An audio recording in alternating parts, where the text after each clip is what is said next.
জয় যিশু, praise the Lord, hallelujah. আমাদের চ্যানেলে আপনাদেরকে স্বাগত জানাচ্ছি। যদি এখনো আমাদের চ্যানেলটাকে সাবস্ক্রাইব করেননি, সাবস্ক্রাইব করে নেবেন আর বেল আইকনটা নিশ্চয়ই প্রেস করতে ভুলবেন না। সো দেরি করব না, আমরা রোমিও পুস্তক নিয়ে স্টাডি করছি। রোমিও পুস্তক 1 অধ্যায় 2 অধ্যায় কমপ্লিট, এখন আমরা 3 অধ্যায় চলে এসেছি। ঠিক আছে, এটা হচ্ছে 10 নম্বর পার্ট, 10 নম্বর ভাগ। যদি আপনারা আগের ভাগগুলি যদি দেখেননি, 100% আগে সেগুলি দেখুন। কারণ রোমিও পুস্তকটা এটা কোনো, আমরা অনেক সময় ভাবি চ্যাপ্টার আছে, অধ্যায় আছে, পদ আছে, সেগুলি হয়তো আলাদা আলাদা পয়েন্টস। সেগুলি আলাদা আলাদা পয়েন্টস না, এগুলি তো অনেক পরে দেওয়া হয়েছে। ঠিক আছে, রোমিও পুস্তক হচ্ছে একটা চিঠি। এই চিঠি যখন আমরা পড়বো, যে কোনো চিঠি যখন আমরা পড়বো, প্রথম থেকে লাস্ট পর্যন্ত পড়তে হয়। মাঝখানে হঠাৎ একটা পয়েন্ট নিলে অনেক কিছু জিনিস আমরা বুঝতে পারবো না। সো প্রথম থেকে জানাটা, পড়াটা খুবই ইম্পর্টেন্ট। এই জন্য যদি ভিডিওটা যদি আপনারা প্রথম পার্ট থেকে দেখেননি, আপনারা কাইন্ডলি দয়া করে সেই পার্টগুলি দেখুন, তারপরে এসে আপনারা এই 10 নম্বর ভাগটা আপনারা দেখবেন। কারণ পোল খুব সুন্দরভাবে যুক্তি তর্ক ব্যবহার করে ধাপে ধাপে একটা জিনিস বুঝিয়েছে।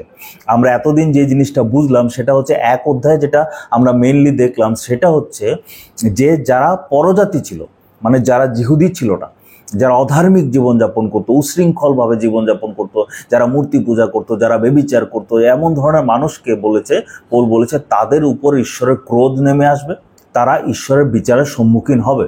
তারপর 2 অধ্যায়ে বলেছে যে যারা জিহুদি, তারা ভাবছে আমরা তো জিহুদি, আমরা তো মনোনীত জাতি, আমরা তো ঈশ্বরের সন্তান, আমাদের কিছু হবে না। পোল বলছে না না না না না, তোমরা বিধান পেয়েছো ঠিক আছে, কিন্তু বিধান তো পালন করোনি, যার জন্য তোমাদের উপরেও বিচার আসবে, তোমরাও ঈশ্বরের ক্রোধের সম্মুখীন হতে হবে। তখন 3 অধ্যায় আমরা প্রথম দিকে দেখলাম জিহুদিরা বলতে পারে তাহলে আমি জিহুদি হয়ে কি লাভ। পোল বলেছে যে না, জিহুদি হয়ে লাভ এটা যে ঈশ্বরের যে বিধান, ঈশ্বরের যে বাক্য, ঈশ্বরের যে আইন, সেটা সর্বপ্রথম তোমাদেরকে দেওয়া হয়েছে। তারপরে লাস্টের দিকে যেটা বলেছে, এই 3 অধ্যায়ের মধ্যে আরো কিছু রয়েছে যে বিচার হবে, সবাই বিচারের সম্মুখীন হতে হবে, জিহুদি হোক বা অজিহুদি হোক। আজকে আমরা পড়ব 9 পদ থেকে, আমরা এখন পড়ব। চলুন আমরা প্রার্থনা করি। পিতা ঈশ্বর, প্রভু অনেক ধন্যবাদ, তুমি আমাদের সঙ্গে থেকেছো, সারাটা সপ্তাহ তুমি আমাদের সঙ্গে থেকেছো। আমরা অনেক কিছু জিনিস নিজের লাইফে ফেস করেছি, কিন্তু তুমি এই সব জিনিস থেকে আমাদের রক্ষা করেছো প্রভু, অনেক ধন্যবাদ। তোমার প্রেরণা দ্বারা যে রোমিও পুস্তক লেখা হয়েছে, পোল যেটা লিখেছে পবিত্র আত্মার চালনায়, সেটা নিয়ে আমরা ডিসকাস করছি। প্রভু প্লিজ তুমি আশীর্বাদ করো, যাতে সেই বাক্যগুলি আমরা বুঝতে পারি, ভালোভাবে অধ্যয়ন করতে পারি, গভীরভাবে চিন্তা করতে পারি, আর সেই বাক্যগুলির অর্থ যাতে নিজের জীবনে অ্যাপ্লাই করতে পারি। তুমি আশীর্বাদ দান করো, আমার সঙ্গে থাকো, যাতে আমি সঠিক প্রচার করতে পারি। প্রার্থনা যিশুর নামে চাইলাম, আমেন। চলুন এখন আমরা 9 পদে যাই। তবে আমরা ইহুদিরা কি অন্যদের চেয়ে ভালো? না, মোটেই না।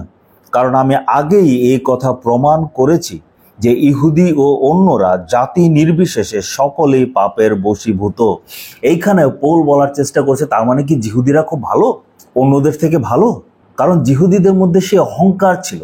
তারা ভাবতো যে আমরা তো সেই মনোনীত জাতি, আমরা ঈশ্বরের সন্তান, আমরা ঈশ্বরের জাতি, ঈশ্বর আমাদের সাথে চুক্তি করেছেন, বিধান আমাদেরকে দিয়েছেন, মসি আমাদের ভাববাদী ছিল, অব্রাহাম আমাদের ভাববাদী ছিল, দাউদের মতো রাজা আমাদের ছিল। তো তাদের মধ্যে একটা অহংকার ছিল। এই জন্য পোল এখানে বলছে তার মানে কি জিহুদিরা কি অন্যদের থেকে বেশি ভালো? বলছে মোটেই না। আমি তো আগে প্রমাণ করে দিয়েছি, যেটা আমি আপনাদেরকে আগে বললাম যে 1 অধ্যায়ে বলেছে পরজাতিরা ঈশ্বরের বিচারের সম্মুখীন হবে কারণ তারা পাপ করেছে। 2 অধ্যায়ে বলেছে জিহুদিদেরও বিচারের সম্মুখীন হতে হবে কারণ তারা বিধান পেয়েও বিধান পালন করেনি। তার মানে দুজনেই পাপী, দুজনেই খারাপ, কেউ ভালো না। তো এখানে এই 9 পদে এটাই বলছে। তারপর বলছে 10 পদে, কারণ শাস্ত্রে লেখা আছে কেউই ধার্মিক নয়, একজনও না। তো এইখানে পোল কি করছে, পুরাতন নিয়ম থেকে, গীতসংহিতা, যিশয়া পুস্তক, এগুলির থেকে নানাগুলি পদগুলি কোট করছে, এখানে কোট করে করে প্রমাণ করার চেষ্টা করছে। দেখুন, আমি আপনাদেরকে আগেই বলেছি যে পোল কিন্তু খুব সুন্দরভাবে যুক্তি সহকারে, যুক্তি ব্যবহার করে লাইন বাই লাইন জিনিসটা সুন্দর করে একটু একটু করে এস্টাবলিশ করছে। প্রথম অধ্যায়ে পোল যুক্তি ব্যবহার করেছে, 2য় অধ্যায়ে যুক্তি ব্যবহার করছে, এখন 3য় অধ্যায়ে আমরা দেখতে পাচ্ছি শুধু যুক্তি না, আস্তে আস্তে পুরাতন নিয়মের শাস্ত্রগুলিকেও ব্যবহার করা স্টার্ট করে দিয়েছে তার পয়েন্টটা প্রমাণ করার জন্য। প্রথমে যুক্তি ব্যবহার করেছে, এখন শাস্ত্র ব্যবহার করছে। মানে পোল বলার চেষ্টা করছে যে মানুষ যে সবাই একই, সবাই পাপী, জিহুদি হোক অজিহুদি হোক, সেটা শুধু যুক্তি দ্বারা প্রমাণ করা যায় এমন না, সেটা শাস্ত্র দ্বারাও প্রমাণ করা যায়। ঠিক আছে, যুক্তি দ্বারাও প্রমাণ হয়, শাস্ত্র দ্বারাও প্রমাণ হয়। তো আমরা দেখি বলছে, কারণ শাস্ত্রে লেখা আছে কেউই ধার্মিক নয়, একজনও না, বোধ সম্পন্ন কেউই নেই ঈশ্বর অন্বেষী, এমন একজনও নেই যে ঈশ্বরকে খোঁজে। সকলেই পথভ্রষ্ট, সমভাবে কুলসিত সকলেই, সৎকর্ম করে এমন একজনও নেই। তাদের কণ্ঠ খোলা কবরের মতো, ছলনাপটু তাদের জিহ্বা, ওদের ওষ্ঠধারে নিহিত কাল সাপের বিষ, তাদের মুখে তিক্ততা ও অভিশাপ, রক্তপাতে ক্ষিপ্র গতি তাদের চরণ, তাদের চলার পথে বিনাশ ও দুর্দশা, শান্তির স্মরণে তাদের অজানা, ঈশ্বরের প্রতি সম্ভ্রম বোধ নেই তাদের অন্তরে। মানে পোল এখানে বেসিক্যালি বলার চেষ্টা করছে যে পৃথিবীতে একজনও মানুষ এমন নেই যে ধার্মিক, একজনও মানুষ এমন নেই যে সত্যিকারে ঈশ্বরকে সন্ধান করে, এমন একজন মানুষও নেই যে ঈশ্বরকে ভয় করে। এর মানে কি প্রত্যেকজন মানুষ কি এতই খারাপ? না, এখানে বলার চেষ্টা করছে যে মেইন উদ্দেশ্যটা হচ্ছে একজনও ভালো নেই। জিহুদিরা ভাবে আমরা খুব ভালো, কিন্তু পোল বলছে না, একজনও ভালো নেই, সবাই পাপ করেছে, সবাই খারাপ কাজ করেছে। একইভাবে হয়তো আজকে আমরা যারা বিশ্বাসী, আমাদের মধ্যে অনেক সময় অহংকার চলে আসতে পারে। আমি তো ধার্মিক, আমি তো ভালো, আমি তো এই করেছি, আমি তো সেই করেছি, আমি এই করেছি সেই করেছি, আমি তো নিজের ধার্মিকতা দ্বারা পরিত্রাণ পাবো।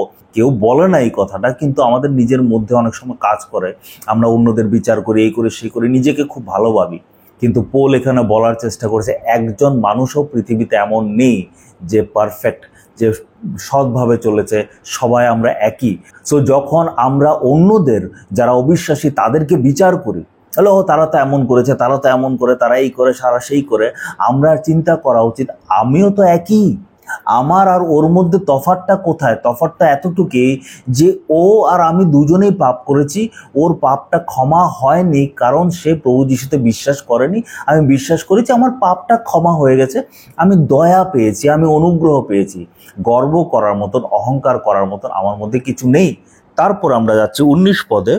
আমরা জানি শাস্ত্রের বিধানে যা বলা হয়েছে, বিধান যারা স্বীকার করে তাদের প্রতি তা প্রযোজ্য, ফলে কারোরই কিছু বলার থাকে না এবং সমগ্র জগৎ ঈশ্বরের বিচারের সম্মুখীন হয়। এইখানে পোল বলছে বিধানের মধ্যে যা লেখা আছে সেটা প্রযোজ্য কার উপর? যাদেরকে বিধান দেওয়া হয়েছে। মানে জিহুদিদেরকে বলছে। এখানে আমি আপনাদেরকে আগেই বলেছিলাম যে কিছু জিহুদি যারা যিশুতে বিশ্বাস করেছে তারা মণ্ডলীতে ঢুকে বলছে, যারা পরজাতি থেকে যিশুতে এসছে তাদেরকে বলছে যে তোমাদেরও জিহুদির আইন কারণ মানতে হবে, বিধান মানতে হবে, তোমাদেরও সুন্নত করতে হবে, বিশ্রামবার পালন করতে হবে, এই করতে হবে, সেই করতে হবে। পোল এখানে বলছে বিধান পালন করবে কারা? যাদেরকে বিধান দেওয়া হয়েছে। পরজাতিদেরকে বিধান দেওয়া হয়েছে? না, দেওয়া হয়নি। তাহলে কেন ওরা বিধান পালন করবে? বিধান তারাই পালন করবে যাদেরকে বিধানটা দেওয়া হয়েছে। তো এই জিনিসটা আমাদের মাথায় রাখতে হবে। একইভাবে আমরাও চিন্তা করতে পারি যে বাইবেলের আদেশগুলি পালন করবে কারা? যাদেরকে বাইবেলটা দেওয়া হয়েছে। বাইবেলটা কাদেরকে দেওয়া হয়েছে? বিশ্বাসীদেরকে দেওয়া হয়েছে, আমাকে দেওয়া হয়েছে, আপনাকে দেওয়া হয়েছে। আমরা বাইবেলটা দিয়ে অন্যের বিচার ঠিক করছি, এইটা করে না, ওটা করে না, এই করছে না, সেই করছে না, এই করছে না, আমরা বিচার করি। এমনকি অবিশ্বাসীদেরকেও আমরা বিচার করি, তারা কি করছে, তারা। নিজেকে প্রশ্ন করে দেখুন, এই বাইবেলটা তো আমার জন্য দেওয়া হয়েছে, আমি কি পালন করছি? আমি কি সেই বাইবেলের কথাগুলি পালন করছি? আমি কি সেই বাইবেলের যে যিশুর আদেশগুলি, ঈশ্বরের আদেশগুলি, যেসব নিয়ম দেওয়া আছে এগুলি কি পালন করছি? হিতোপদের সাথে সুন্দর সুন্দর ইনস্ট্রাকশনস দেওয়া আছে, আমি কি সেগুলি পালন করছি? তো লাস্ট আজকে আমরা যাব 20 পদে। ঠিক আছে, 21 পদ থেকে একটা অন্যরকম ভাবে চিঠিটা একটু পাল্টে যায়। ঠিক আছে, আমরা যেমন জানি যে প্রথম অধ্যায়ে পোল বলেছে কি পরজাতিদের বিচার হবে, দ্বিতীয় অধ্যায়ে বলেছে জিহুদিদের বিচার হবে, তৃতীয় অধ্যায়ের প্রথম দিকে বলেছে জিহুদি হওয়া কি লাভ।